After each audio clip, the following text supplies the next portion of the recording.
Hi viewers, welcome to our channel. నేను Boina Vithal, retail business coach. And మనతో ఉన్నారు మన special guest MVN Kashyap garu. Hi sir, నమస్తే.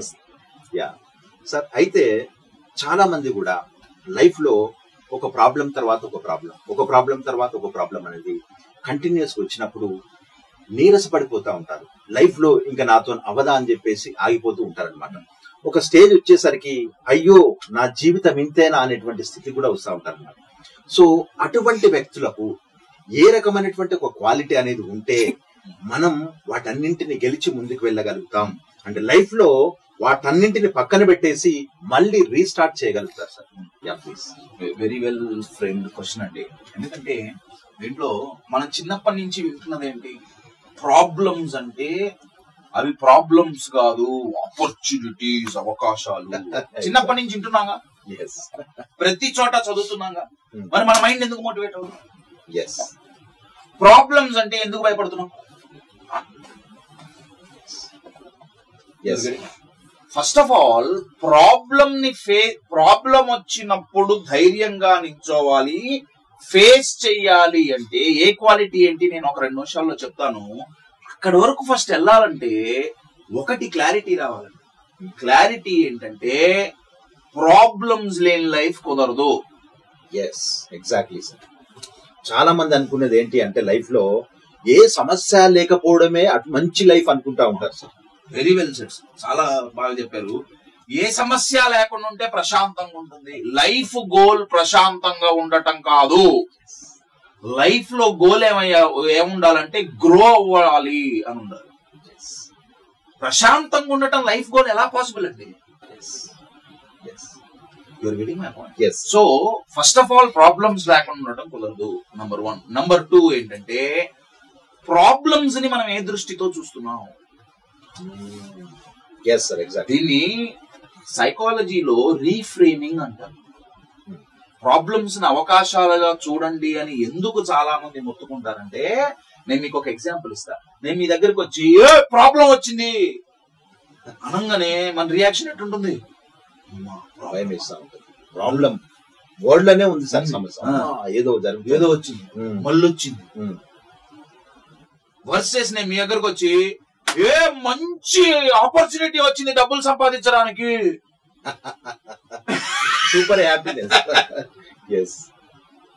దీన్ని రీఫ్రేమింగ్ అంటే అర్థం ఏంటంటే, కశ్యప్ పదం మారిస్తే సరిపోతుందా? మారిస్తే సరిపోతుంది. ఎందుకంటే ఆ పదానికి ఒక మీనింగ్ మన మైండ్ లో పెట్టుకున్నాం. అంటే ఇప్పుడు ఇక్కడ 5 స్విచ్లు ఉన్నాయి ఏమండి. నేను ఈ ఫస్ట్ స్విచ్ చేస్తే లైట్ వెలుగుతుంది. ఆ స్విచ్ ఎప్పుడు వేసినా లైటే వెలుగుతుంది. వెలుగుతుందా వెలగదా? ఎగ్జాక్ట్లీ. అదే ఆ వైర్ తీసేసి ఫ్యాన్ కనెక్ట్ చేస్తే స్విచ్ మారుస్తున్నావా?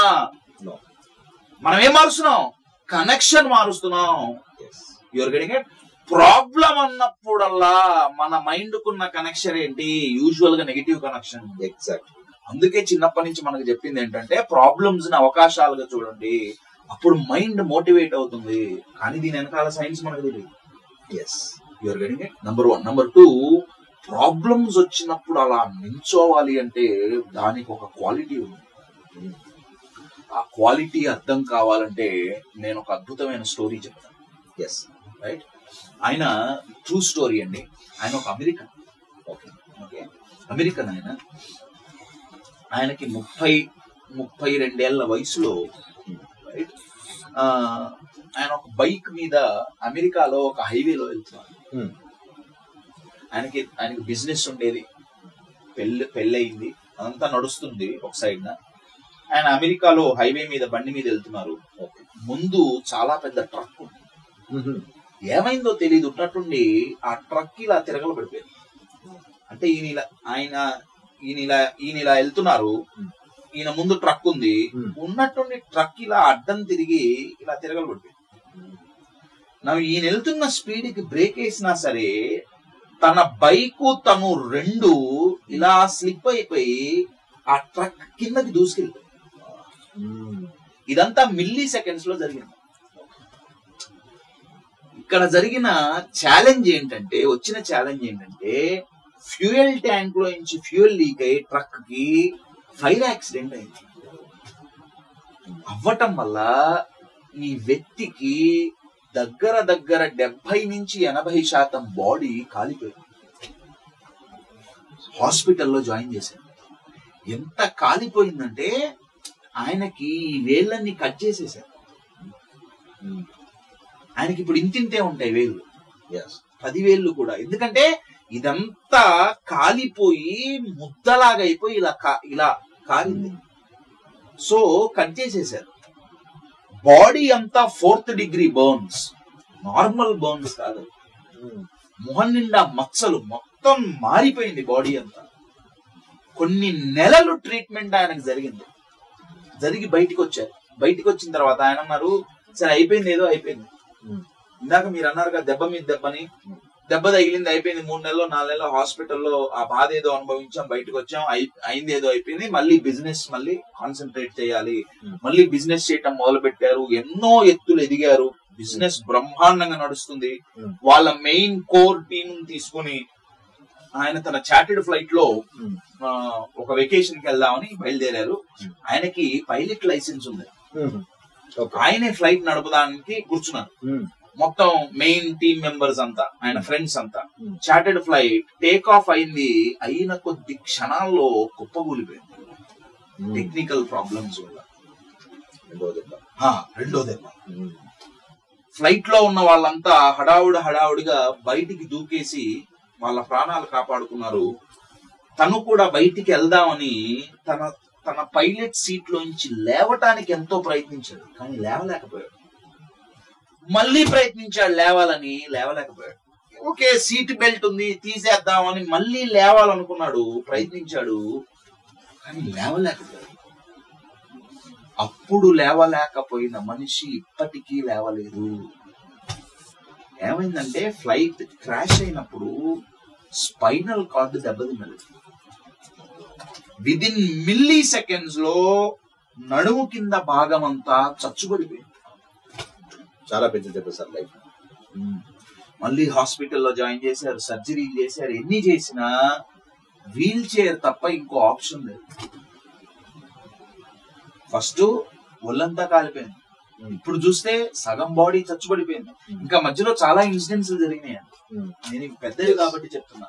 ఇంత జరుగుతున్నప్పుడు తను ఎంతో ప్రేమించి పెళ్లాడిన భార్య హాస్పిటల్ బెడ్ మీద ఉన్న ఈ వ్యక్తి దగ్గరికి వచ్చి డివోర్స్ పేపర్స్ ఇచ్చి, విడాకుల పేపర్లు ఇచ్చి, బాబు నేను నీతో ఉండలేను,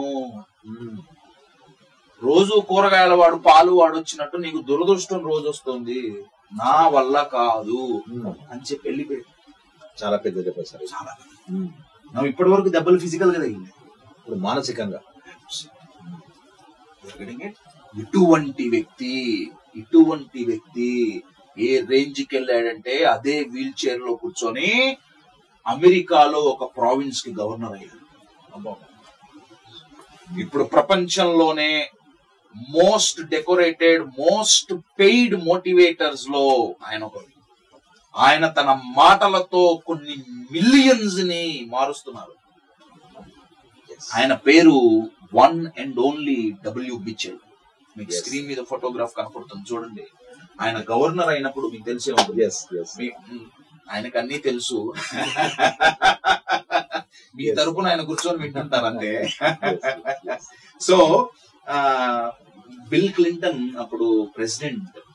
క్లింటన్ గారు ఈయన గవర్నర్ అయినప్పుడు ఈయన దగ్గరకు వచ్చి ఈయన అడిగారు, మిచెల్ ఎలా కుదిరింది అసలు, ఇన్ని ప్రాబ్లమ్స్ వచ్చినాయి కదా, తట్టుకొని ఎలా నిలబడగలిగావు?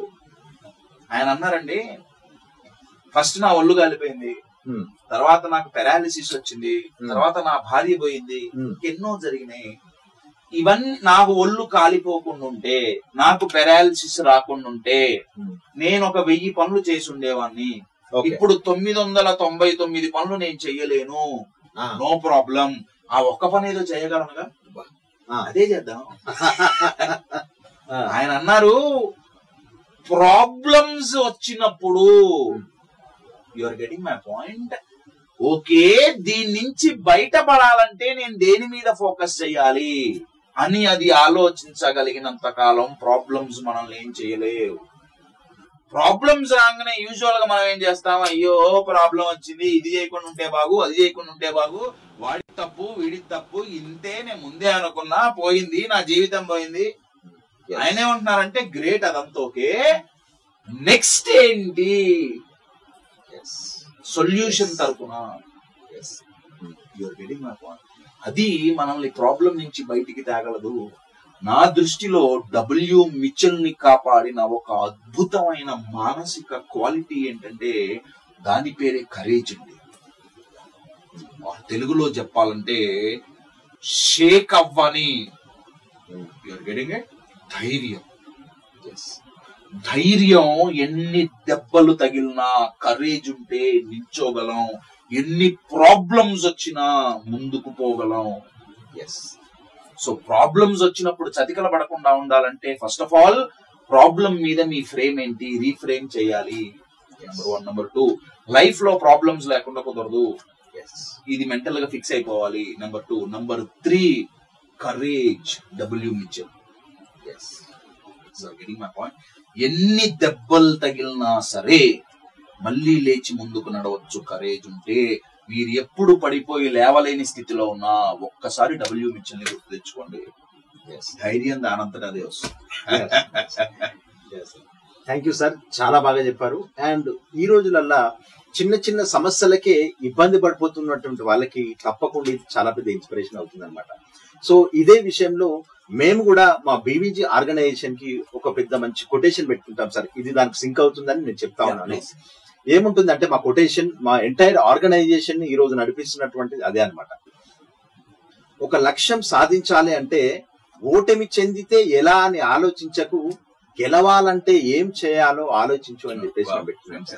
సో మా ఎంటైర్ ఆర్గనైజేషన్ దాని మీద నడుస్తుంది అనమాట. సో మరొకసారి నాకు మీరు చెప్పిన తర్వాత మా కొటేషన్ కూడా గుర్తొచ్చింది.